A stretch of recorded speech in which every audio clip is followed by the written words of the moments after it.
projet s'appelle le C42, C comme Citroën et 42 comme le numéro 42 des Champs-Élysées. Citroën en fait a souhaité à cet endroit-là construire une vitrine internationale qui représente la marque dans toute son évolution actuelle.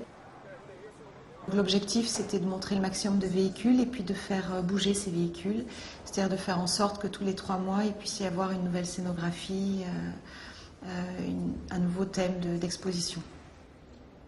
Sur le parti architectural, mon objectif était d'une part de mettre en valeur les voitures, mais de manière très exubérante. Donc l'idée, ça a été d'installer au milieu du volume bâti une sculpture de voiture qui est constituée de 8 plateaux superposés.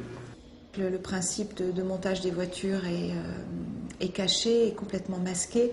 Le projet est tout petit, donc on ne voulait pas montrer trop de choses. On voulait garder un peu la magie de ce grand présentoir à voitures. En réalité, les voitures ne sont installées que lorsque le bâtiment est fermé. Le vide, en fait, c'est le lieu de passage d'une sorte de monte-décor qui vient prendre les voitures sur les champs et qui ensuite, dans son ascension, permet l'installation des voitures sur chaque tournette.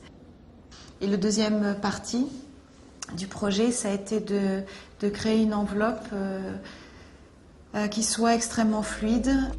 Finalement, l'idée de cette façade, c'est comme un origami, c'est comme un pliage de verre qui a pour but d'exprimer le double chevron, d'abord de manière littérale et puis après de la manière la plus onirique et la plus poétique possible, jusqu'en haut du bâtiment.